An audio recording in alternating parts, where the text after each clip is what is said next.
Coco Hotel Premier, một khách sạn nằm rất gần ga Hakata với vị trí siêu tiện cho việc di chuyển.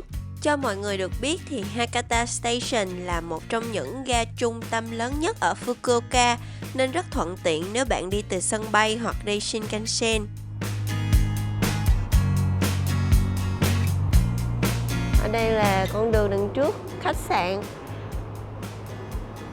Bây giờ là buổi sáng cho nên là vẫn còn vắng người mọi người.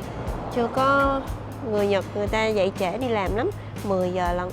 Ở bên đối diện có một cái quán ăn kìa, nhìn cũng hấp dẫn ghê á.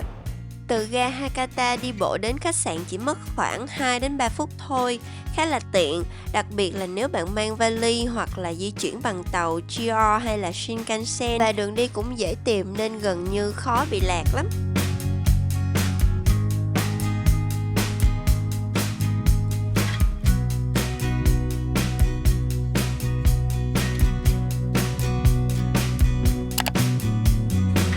Bây giờ hãy cùng lên khám phá căn phòng nhỏ xinh của tụi mình nha.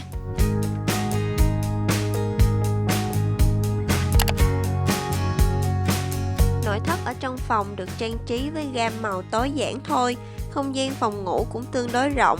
Theo mình thấy thì phòng ngủ ở đây và Osaka hoặc Kyoto sẽ rộng rãi hơn so với ở Tokyo một chút.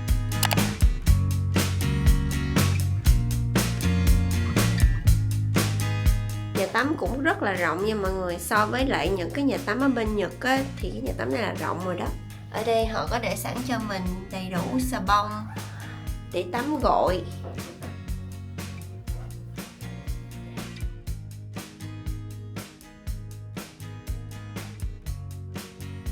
Cái khăn này hồi nãy mình lấy ở dưới để đi tắm. Đây là bộ mỹ phẩm mình cũng lấy ở dưới để mình sử dụng thử luôn nè. Đây là shampoo, xà bông với conditioner với lại cái hair oil. Mình lấy mình xài thử. Mặc dù ở trên này người ta cũng để sẵn cho mình đó, nhưng mà ở dưới cũng có nhiều loại lắm mọi người. Mình có thể xài thử, nhưng mà mỗi ngày chỉ lấy được một bộ thôi. Ở đây khách sạn sẽ chuẩn bị cho mình một cái phòng lấy nước và đá. Ở đây họ có chuẩn bị cho mình cái máy hâm đồ ăn luôn nè mọi người. Ở đây còn có máy bán nước tự động, lấy nước và lấy đá.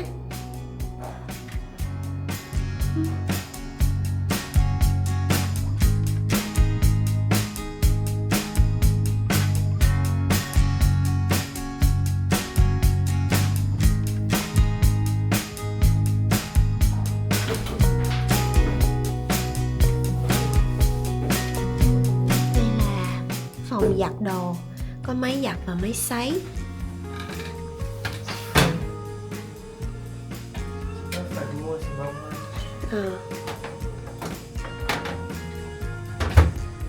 Máy giặt mình sẽ được giặt free, nhưng mà xà bông thì mình phải tự chuẩn bị. Có bán nữa mọi người.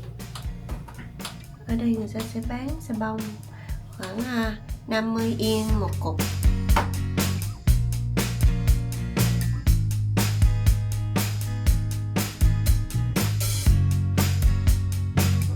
Đây là phiếu ăn sáng của mình nè. Bây giờ mình sẽ vào ăn. Đây là sẽ mở cửa từ 7 giờ đến 10 giờ nha mọi người.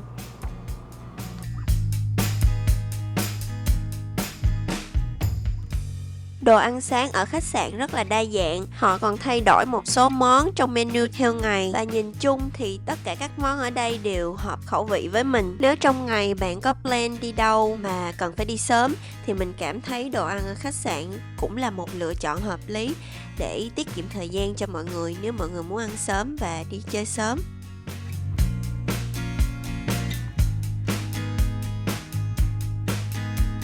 Và đây là khách sạn Coco Hotel Premier. Hy vọng video này sẽ giúp bạn có thêm thông tin để lựa chọn nơi ở cho chuyến đi của mình. Đừng quên nhấn đăng ký kênh để không bỏ lỡ những video tiếp theo nha. Vì tụi mình sẽ còn chia sẻ về hành trình khám phá Fukuoka với thật nhiều điểm thú vị. Hẹn gặp lại các bạn trong video tiếp theo. Bye!